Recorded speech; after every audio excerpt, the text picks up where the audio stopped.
Martine, I have got to ask you, sometimes life throws us curveballs.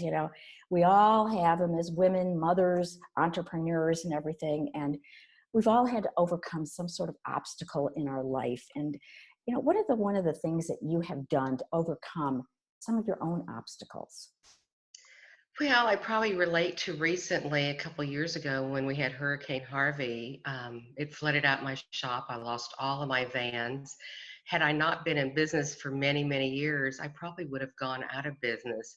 I did walk in my shop. I won't tell you I didn't shed a few tears. I got over it, and I immediately called the commercial van company, called another caterer whose kitchen wasn't affected, and sub rent space from him to go ahead and move on, because it wasn't about me at that point. It was about the people that worked for me, to take care of them. Then, because I couldn't work the first week, I volunteered and delivered challahs for my synagogue and heard other people's stories. My own shop did not, I mean, my own home did not flood. And I went and gave them hugs. I was so devastated for people that I realized that my troubles were nothing compared to what other people were suffering. So trying to help people, that's, I think it's how I overcame it. You don't feel sorry for yourself, you move on and help others who were in much more dire need than I was. But I'm also hearing that you allowed yourself to feel in the feelings when you shed a couple of tears and then you let that out. Because I know that some of the women I deal with sometimes feel like, oh, I can't let that feeling out, or I gotta be tough. And I'm also hearing you allowed yourself that space to feel your feelings, and then you had that reserve to put you forward and to be able to really motivate you to get through that. And that's such an important thing, that you have that resilience that carries you through. Well, I would probably say that I have definitely have a very strong, will to move on. So I think that really did help. And then my team, knowing that I was going to be helping them. And yes, I did shed a few tears, but I knew that we could pick up and move on. It wasn't the end of the world. When you knew that, it's because you had a lot of experience, right? Definitely have had experiences throughout the years. When you were first starting, what do you think was your biggest obstacle in business? Probably as a woman, probably, trying to secure funds, let's say from banks, also reaching out to clients. Way back when I started, it probably wasn't as easy for a woman to get going and be successful. And the journey along the way has taught me many things. They always say, for every failure, there's a success. So not letting it get you down and moving on. And you also have to be creative. How else are you going to approach the situation? Just because this person said no doesn't mean that you're going to stop. You have to find another way, find other clients, find other opportunities. Oh, that's beautiful. That's so true, because there sometimes I think we look at life like the door is closed and it's really closed. And what I'm hearing is the door was half opened. And to find It that kind of, definitely was half of it. I am not a quitter. I don't believe in quitting. well, I can tell that you really don't. And I know that you were awarded in 2014 Caterer of the Year. You have many, many awards, many recognitions. You're kind of a cornerstone in Houston for catering. As I mentioned to you, I've heard of you before I met you. And, I was wondering, what is one of the important things that keep you motivated at this point? Because you've done so much. You have so many you've done so much with your business. Well, I have to tell you, I love people, Jody. That's my favorite part of my business, is meeting new people. And now, even from the clients I've had all these years, over 35 years, I am working on third generation. And I love when I've been out, my daughter will come visit me. We'll be in the grocery store and someone will come over and say, "Oh my God, Martine, you catered my son's bar mitzvah 10 years ago." My daughter always has a smile on her face, and she said, "It's so cool to see people, that remember you." And I love the people I cater for. I love every aspect, and it doesn't matter what type of an event it is. Sometimes, usually it's happy occasions, sometimes it's not, but being for them and just taking care of them, that's the most important thing. With me, it's not about the sale.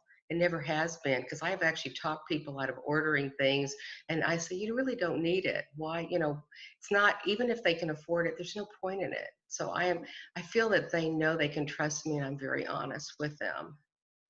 Yeah, and that honesty carries through. To know that you're really there for them, and I think holding that space is so important. And knowing, and also the fact that I know when we were talking, you said that you hire your own people and you keep them there, and not only that, you even are willing to pay them through this difficult time, which I think says a lot about you and your integrity, because I think integrity is such a base word that we all need to live by. Well, it's people always ask me what's important in my business. The people that work for me come first. You take care of your people. You make sure they go through hard times too. A lot of them are hourly, and people don't realize that they have to matter. They're the backbone of my business. And then second is finding great vendors, partnering up with great women-owned companies. And last is my client, because if I take care of the people, they will love working for us. They exude it. Then I've partnered with terrific women vendors. I mean, we're 100% winner winner for the clients. They're going to get the best of all, the world.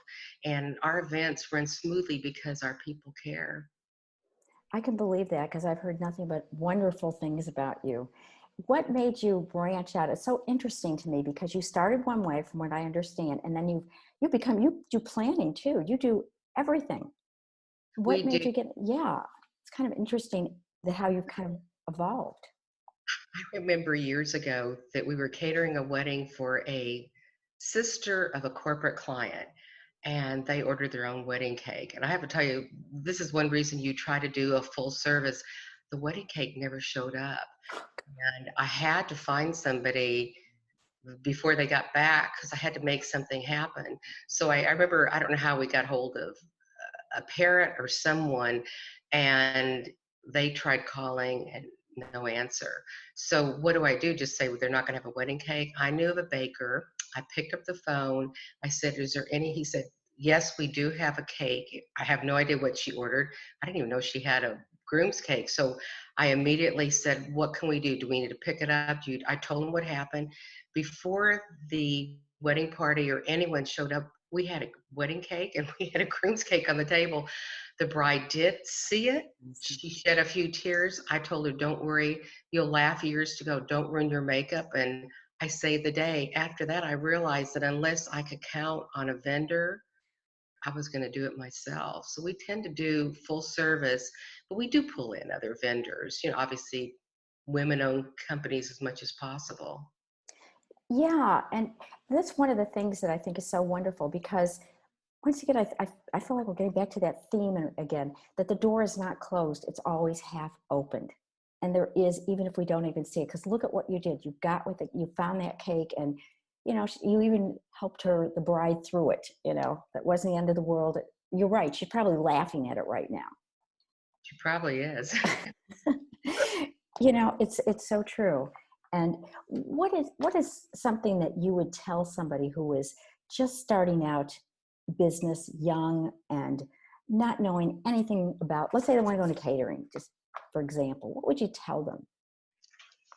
Well, I definitely tell them to maybe go work for someone that has a catering company and see how the operation is running, and maybe shadow the owner or shadow salespeople, shadow salespersons, go to different events, because you can really learn a lot. I mean, I've always loved cooking. Of course, I have a chef now, full executive chef, but I've always enjoyed cooking.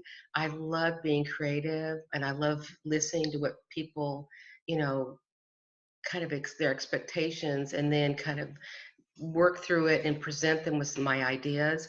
But I think that having someone start off, I really also would probably tell them it sounds a luxurious business and a lot of fun. It is a lot of hard work.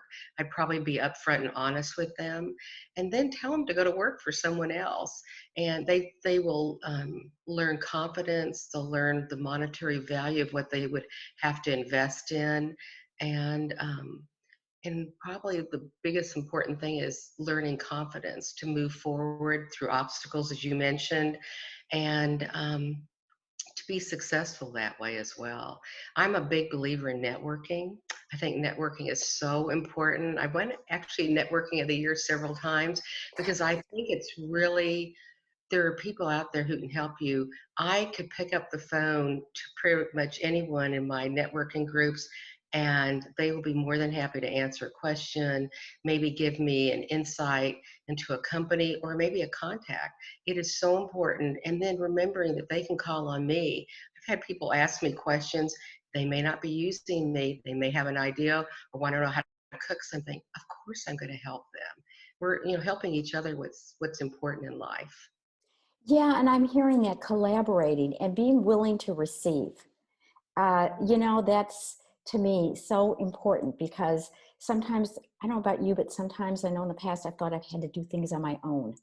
And it isn't always like that. And I've learned many times, especially as a business owner, that, reaching out and receiving and saying, I don't know all the answers almost makes us open to other contexts. And the fact also, I know that you have been highly recognized in your networking groups too. Oh, you're so sweet, very kind. You kind of hit on a when you were mentioning that it's okay to say you don't know something when someone asks you a question.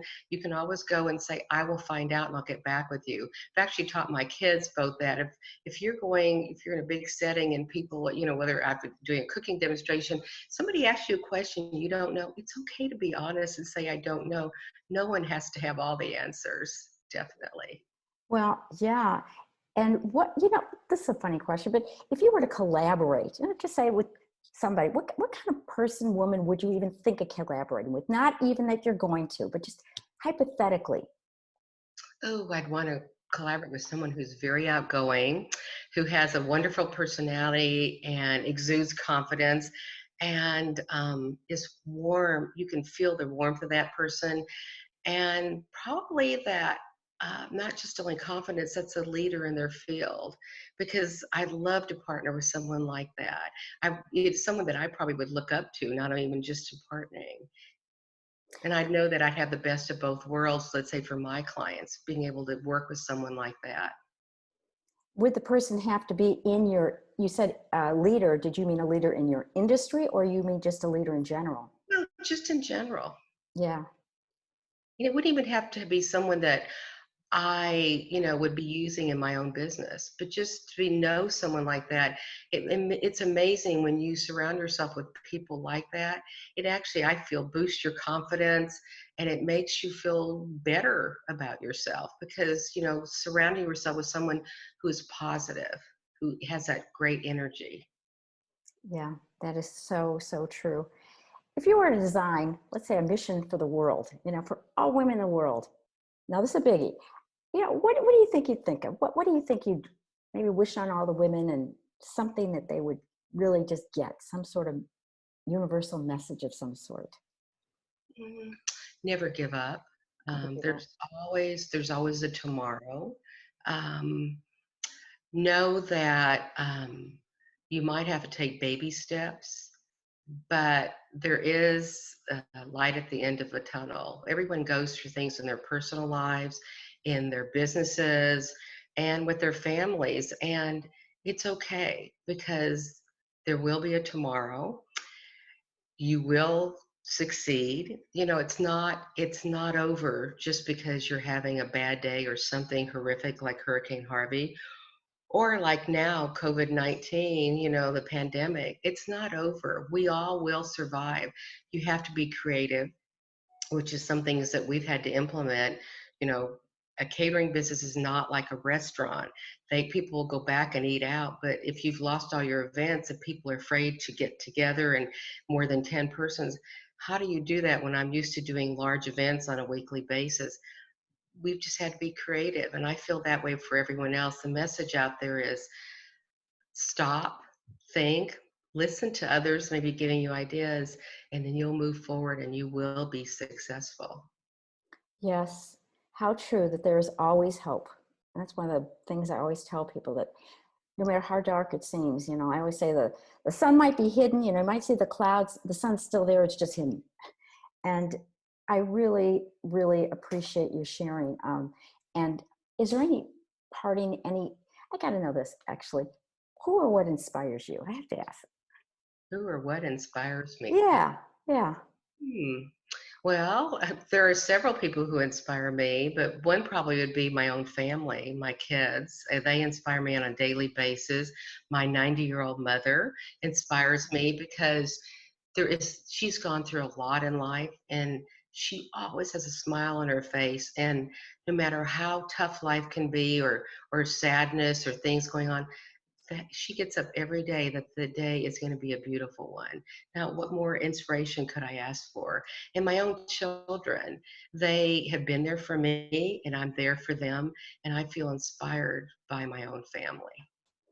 What a blessing. What a blessing. It has been such a delight to talk with you. I would love to talk with you for another half hour, and we've already gone over our time, but it is a pure delight. And thank you, thank you, thank you. Thank you, Jody. This is a wonderful opportunity and I appreciate you so much. Thank you.